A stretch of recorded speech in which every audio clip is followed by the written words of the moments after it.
this morning. Today is a WRAL weather alert day. We have a level 2 risk for severe storms in most of the viewing area. I'll show you what the threats are and what time you could see them. Breaking news, a chase that spanned 2 counties ends with a car overturned in a Raleigh neighborhood. What officers say started the chase.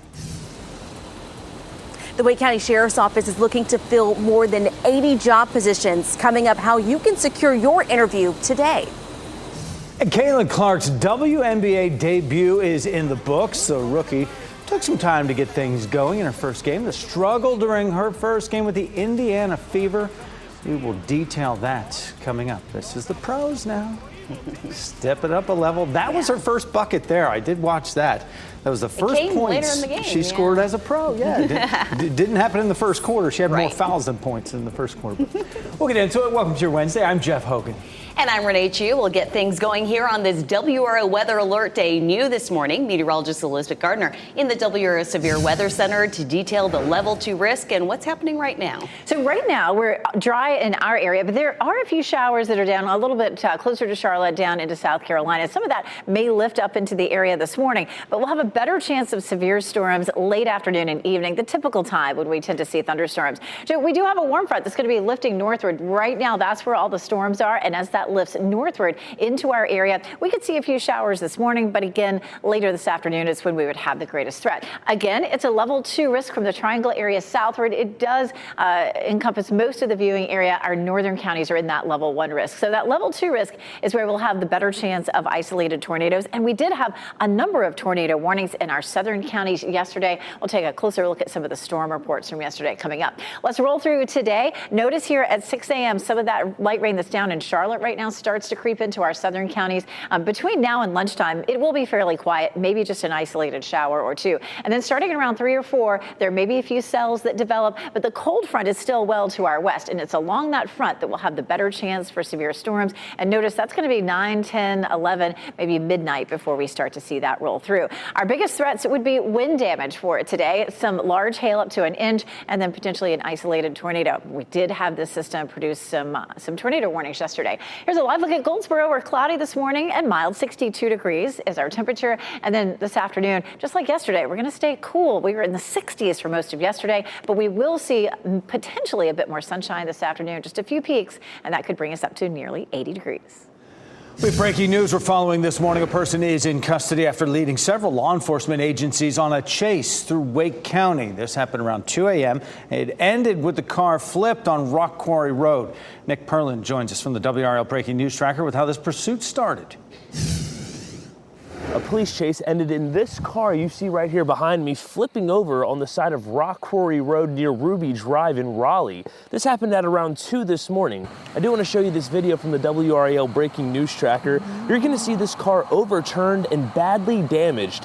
This started in Garner, and I'm told by Garner police they chased this car because of a traffic violation. They ended their chase, and then the Wake County Sheriff's Office continued it. At some point, the driver drove off the road. Only one car was involved in this crash. Police tell me one person was also taken into custody. I'm still trying to learn if anybody was hurt in this crash. In Raleigh, Nick Perlin, WRAL News. The next round of rain today comes right after heavy rain caused flash flooding and slick roads all across the Triangle. The wet weather played a factor in many crashes throughout the afternoon. That included a crash on US 64 that brought traffic to a stop at Walnut Street. A crash on I-85 left a car on its side.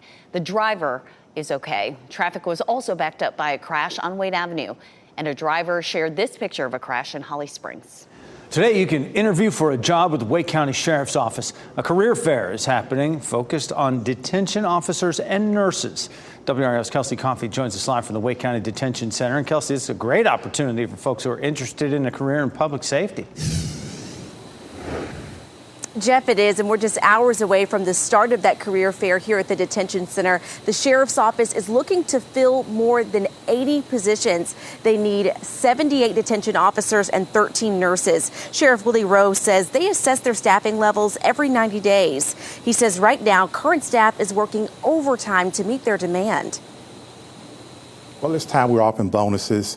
We've increased compensation in the form of salaries, and there's referral bonuses for people who refer people to us as well. The sheriff's office is offering $5,000 signing bonuses and $1,000 retention bonuses for these positions. So the career fair starts this morning at 8 o'clock here at the detention center, and you're asked to bring your ID and your resume. Kelsey Coffey, WRAL News, live in Raleigh. We now know the general election matchups for some key races in North Carolina. The Republican candidates for lieutenant governor, auditor, and the 13th congressional district were decided in yesterday's runoff election. Let's start with the 13th congressional district. Brad Knott secured the GOP nomination there. He earned more than 90% of the vote over Kelly Daughtry, who withdrew from the race before the vote. Knott will square off with Democratic candidate Frank Pierce in the November election. In the auditor race, Dave Bullock secured the Republican nomination. He edged out his opponent, Jack Clark, with a little more than 53% of the vote. Bullock will now face Democrat candidate Jessica Holmes in the general election in November. And Hal Weatherman earned the Republican nomination for lieutenant governor. He got nearly 3/4 of the vote in his runoff against Jim O'Neill. Weatherman will face Democratic nominee Rachel Hunt in November's election. This morning, 3 people remain in the hospital after a domestic incident ended in a shooting. 30-year-old Terrence Kerr faces several charges, including attempted first-degree murder. He is accused of shooting his ex-girlfriend, 22-year-old Anaya Stansel, and a co-worker who was with her to protect her.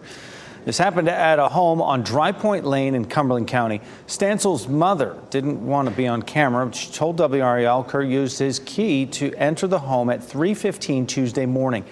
She says that's when Kerr and her daughter's friend exchanged gunfire. Labeling him as a bad person, but we've asked him several times to leave her alone. And he's called me numerous times. I wanted to speak with her, and I wouldn't let him. So he was saying that I was controlling her life. No, I'm being a mother. And the 3 were rushed to the hospital, and Kerr is in critical condition. We're told Stansel and her friend are going to be okay. The Biden administration has started the process of approving a new $1 billion arms deal for Israel.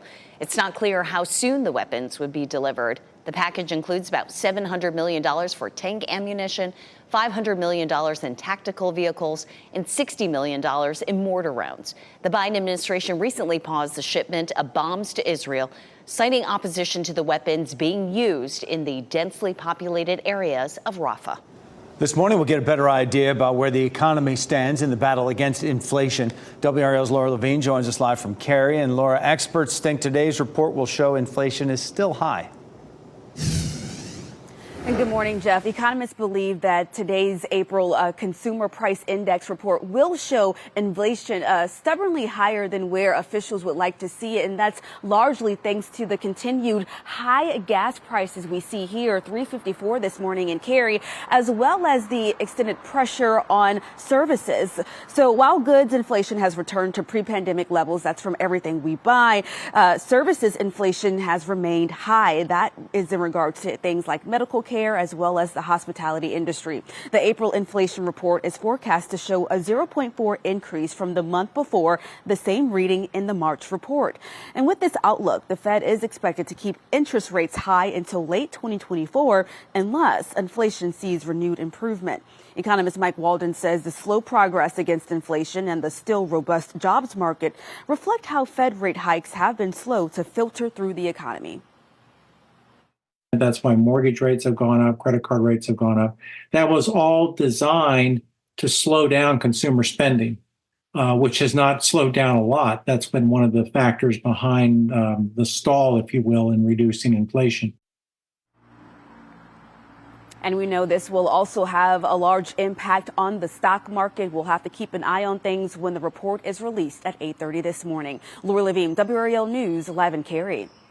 This morning, more than 140 physician assistants from across the state will be in Raleigh to push for improved access to health care. They want lawmakers to pass a bill that would remove barriers to health care that they call unnecessary and outdated.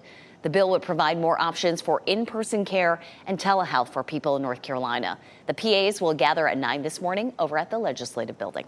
A lot of excitement for the WNBA season opener. A sold-out crowd in Connecticut to see Caitlin Clark's debut with the Indiana Fever. Clark led her team in scoring with 20 points. This was her first career basket. Takes it to the hoop right there in the second quarter of the game. Clark had some struggles in her pro debut, though. She turned the ball over 10 times. Looks a little tentative at times. Her Fever lost to the Connecticut Sun 92-71. That's what she'll be most upset about. She will play her first home game tomorrow night against the New York Liberty. It's 4:40. An installation connecting people in New York City to Dublin, Ireland has shut down less than a week after it opened. The reason officials decided to temporarily pull the plug. And a look at the first trailer for director Francis Ford Coppola's new movie, Megalopolis. That's ahead of its premiere at the Cannes Film Festival this week.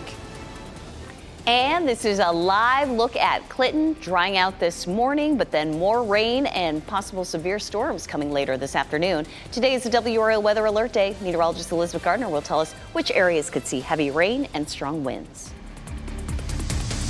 From the WRAL Severe Weather Center, North Carolina's most experienced team of meteorologists. 4:44, we take a live look at dual Doppler 5000 radar, which is likely to be very active later on this afternoon and evening. And of course, we did have some severe storms yesterday, even some tornado warnings, but I'll show you the damage reports coming up. Right now, we're looking at a level 2 risk for most of the viewing area. It includes the triangle area southward. Our northern counties are in a level 1 risk. And of course, in that level 2 risk is where we'd have a better chance of seeing isolated tornadoes later this afternoon. This time, it's going to be with a cold front, so we're going to have a lot of extra energy in the atmosphere. We'll have the potential for an isolated shower this morning, but our chance of storms starts to go up middle of the afternoon, but is greater later on this evening when the cold front gets here. Heading out the door this morning, it's nice and quiet. We're dry in Chapel Hill. Our temperatures are in the 60s heading out the door.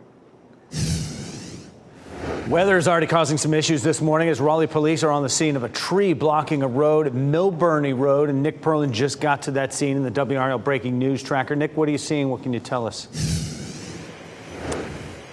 Well, Jeff, just a little bit further down the road, Raleigh police have this stretch of North Raleigh Boulevard blocked off. You can't see that from where I am, but what you can see is this massive tree blocking the entire road. I'm going to get behind the camera and give you a better look at what I'm seeing here. And you can see this tree as I pan over is blocking the entire road. And as I pan over here, it looks like this tree probably broke off and it fell over this part of the fence here. So like we said, we had some severe weather all morning, all yesterday, and that probably contributed to what we're seeing here right now. I'm going to stay on top of this one, and once we know when officials are going to be moving this tree out of the way, I'll be sure to update you. Reporting live in Raleigh, Nick Perlin, WRAL News. We have an update to a story we reported earlier this week. Investigators found a boat that may have struck and killed a 15-year-old near Key Biscayne, Florida. The boat fits the description of the one that hit Ella Adler on Saturday. Authorities say the boat's owner is cooperating with the investigation. Ella was an accomplished ballerina and the granddaughter of U.S. Ambassador to Belgium, Michael Adler. The incident remains under investigation. The FAA is still short more than 3,000 air traffic controllers right now. They hope to have the positions filled in the next few months for the busy travel season. Right now, the FAA has more than 11,000 employees who are fully certified or at a stage where they can work independently. Experts say they need about 14,600 controllers. The FAA hopes to hire 1,800 more by September. Less than a week after 2 public sculptures featuring a live stream between Dublin, Ireland and New York City debuted, it's been temporarily shut down because of inappropriate behavior. The installations, called The Portals, features a 24-hour live stream between the 2 cities.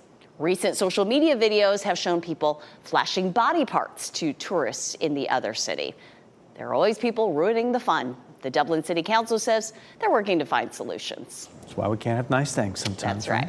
Roxborough Police Department is asking for your help supporting a canine officer in critical condition right now. K-Line Kilo had to have emergency surgery last night, is in critical condition. The police department is asking for donations to help with the medical bills. All donations can be made by check to the Roxborough Police Department. You can also make cash donations.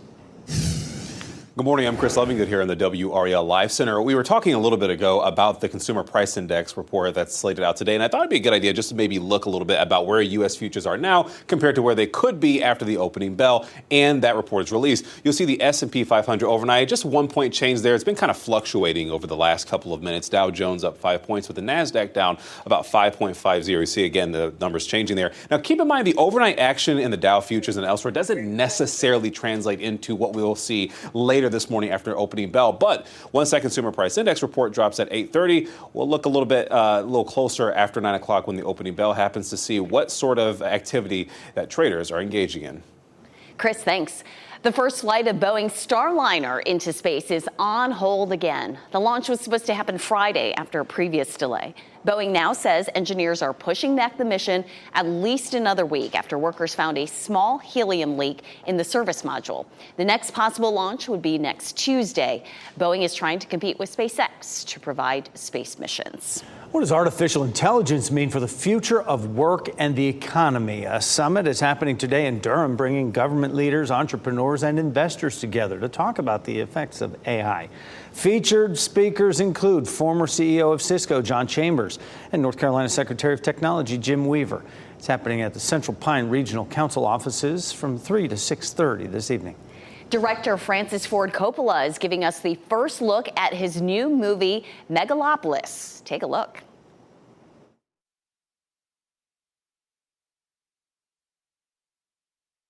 When does an empire die?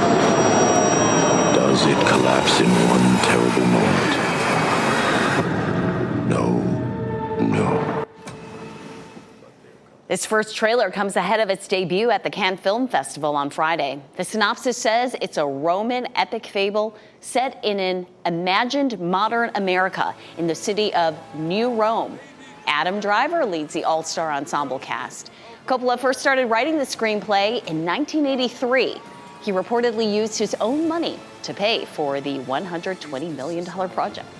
Just about 10 minutes before 5 right now under Wednesday. It's WRAL Weather Alert Day. We know who is going to lead us through it, but Elizabeth, the when, what, and where is up to you. It is, yeah. So this is going to be a late afternoon, evening type event. It should be over by midnight. Scattered thunderstorms, of course, damaging wind, large hail, isolated tornadoes, especially in that level 2 risk. And that's going to be from the Triangle area southward, especially near and south of I-40 down into the Sandhills. Remember yesterday, if you're down south, there were several tornado warnings. Fortunately, we did not have any tornado damage, but we did have some wind damage there. It looked like straight line wind damage instead of tornado damage, but there were definitely tornado warnings, and there were some tornado signatures down there last night too. So we were fortunate that none of those touched down and did damage, but it's not that it's all over, that's for sure. We have a warm front that's down here stretched across South Carolina. We do have some showers and storms ongoing along that front. That will lift up into our area, potentially bringing us a few isolated showers this morning, but it'll be the cold front that comes through later on this evening that helps to really fire up some of those thunderstorms. This is a look at our storm reports from yesterday around our area. Just a handful of straight line wind reports. Those are going to be the circles that you see. But of course, this system has had a history of producing a good bit of severe weather down along the Gulf Coast. And finally, that front will move into our area. Here's a look at dual Doppler 5000 radar. We are dry right now. We do have some stray showers south of Charlotte, and that will start to lift up across our area later today. So here's a recap. We have that level 2 risk for severe storms, looking at wind and hail as the biggest threats with the potential for some isolated tornadoes, especially the farther south you go. Timeline for that's going to be afternoon and evening as that front comes through and these move from west to east. Make sure that you have downloaded your WRAL app and you can set alerts there to severe thunderstorm and tornado warnings. And when that goes off, you need to turn on the TV and we'll be tracking it for you. This morning, you can see where that rain is right now, starting to lift up into our southern counties. Just a little bit of light patchy rain, not much to speak of there. Starting at around 3 or 4, though, we begin to see some storms developing, and that will continue into the evening, potentially as late as 11 o'clock or midnight, maybe even into 2 or 3 o'clock in the morning. Now, we had a lot of rain yesterday. Coming up, we'll talk about what some of those impressive totals were. But because of that moisture, we're starting to see visibility dropping just a little. Some low clouds and fog this morning. 61 is our temperature, and you can see the visibility down in Clinton is down to 1/4 of a mile, and we're at 1/2 a mile in Southern Pines. So we're going to be watching those areas for some patchy fog this morning. 79 in Raleigh, 77 Durham, 83 in Fayetteville. Those are our high temperatures for today. After that, we're looking at some really pleasant temperatures, but we still have the chance of some showers and thunderstorms over the weekend. We'll touch on that in just a little bit. Elizabeth, thanks. Nicolas Cage has a new gig. The TV show he's set to star in, reprising his role as Spider-Man Noir. And more help for women who are unemployed in Eastern North Carolina, a new mobile boutique that will help them find professional attire.